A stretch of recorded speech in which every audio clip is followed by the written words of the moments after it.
तुम्ही camera set करता. शौनक तू दिसतोयस. थांब आले 1 मिनिट. Housewife things.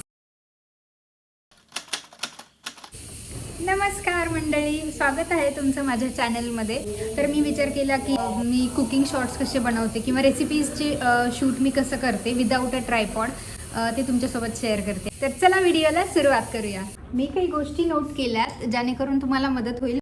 4 गोष्टी खूप महत्त्वाच्या आहेत. पहिली म्हणजे लाईट. तर ऑफकोर्स नॅचरल लाईट जर असेल तर व्हिडिओ बेस्ट येईल, कारण सगळ्यांकडे चांगले फोन असतील किंवा कॅमेरा असेल असं नाही आहे, आणि लाईट्समुळे व्हिडिओची क्लॅरिटी वाढते आणि म्हणूनच क्वालिटीसुद्धा. मी पण फोनमध्येच शूट करते.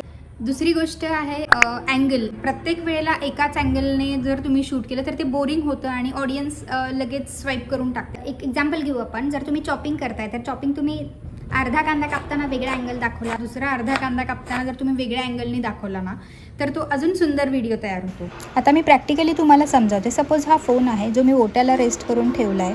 जेव्हा मला खालचा अँगल हवा असतो तेव्हा मी असा स्लँटिंग ठेवते, एक छोटीशी काचेची बरणी ठेवून. आणि बॅक कॅमेराने मोस्टली शूट करायचं, कारण बॅक कॅमेराची क्वालिटी चांगली येते. परत अपोजिट साईडला फोन ठेवून मी चॉपिंगसाठी पण वापरते. गॅस स्टोववरती वेगवेगळ्या साईजचे कंटेनर्स ठेवून त्याला फोन रेस्ट करून पण मी बरेचसे शॉट घेत असते.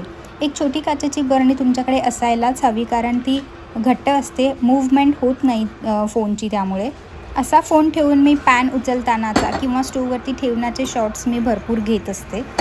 त्यानंतर माझ्याकडे वेगवेगळे जे कंटेनर्स आहेत त्यांना मी रेस्ट करून ठेवते फोन. जेव्हा मला कढईमध्ये कुकरमध्ये काहीतरी दाखवायचं असतं, पदार्थ टाकताना दाखवायचं असतं, किंवा असे मूव्हिंग शॉट्स पण मी घेत असते.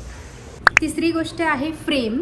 लाईक रेसिपी शूट करताना रेसिपीकडे तर लक्ष पाहिजेच, पण जेव्हा तुमचा कॅमेरा तुम्ही सेट करता तेव्हा कॅमेरामध्ये जास्त लक्ष दिलं पाहिजे, कारण तुमच्या कॅमेरामध्ये काय दिसतंय आणि ते कसं शूट होतं हे सगळं तुम्हाला दिसलं पाहिजे. डार्क साईड तर येत नाही आहे ना, किंवा सामान इकडे तिकडे ठेवतो आपण, जेव्हा मेस होते तर चॉपिंग करताना वगैरे जी मेस होते तर ती मेस तर दिसत नाही आहे ना. ह्या पण गोष्टी सगळ्या आपण फ्रेममध्ये बघत राहिलं पाहिजे. फ्रेम ॲट्रॅक्टिव्ह दिसण्यासाठी काही गोष्टी मी सेटअप करते. म्हणजे मी अजिबात एकही गोष्ट शूटसाठी म्हणून मागवलेली नाही आहे, बट स्टील माझ्या काही शॉर्ट्स जे आहेत त्याच्यामध्ये त्या गोष्टी खूप सुंदर दिसतात. मी ते पण इथे क्लिप्स दाखवते. ह्या सगळ्या अशा गोष्टी आहेत ना ज्या इझिली घरामध्ये अवेलेबल होतात आणि प्रत्येकाच्याच घरात असतात. प्लांटर्स, भाज्या किंवा फळं किंवा मसाल्यांचे बॉक्सेस, हे सगळे आपण ॲज अ प्रॉप यूज करू शकतो. आणि इथे ही जागा आहे जिथे मी सगळ्या रेसिपीज शूट करते. चौथी महत्त्वाची गोष्ट आहे टायमिंग. टायमिंग का इम्पॉर्टंट आहे कुकिंगमध्ये, कारण जेव्हा तुम्ही चॉपिंग पूर्ण चॉप करून झालं आहे, शॉट नाही चांगला आला, जर सपोज एखादी गोष्ट शिजवताना किंवा उकळताना तुम्हाला घ्यायचं आहे, ते जर मिस झालं तर मग तुम्हाला ते परत करावं लागेल. तुमचा एखादा शॉट घ्यायचा सुटून राहिला तर तुम्हाला परत शॉटसाठी परत कुक करावं लागेल. ह्या 4ही गोष्टी, लाईट्स, अँगल, फ्रेम आणि टायमिंग, ह्या 4ही गोष्टी एकत्र सांभाळल्या ना तर व्हिडिओ खूपच सुंदर तयार होते. Last but not the list, presentation of dish. कारण डिश तर आपण छान बनवतो, लोक ते टेस्ट नाही करू शकत, पण लोक ह्याच्यावरून जज करतात की ती किती टेम्पटिंग दिसतीये.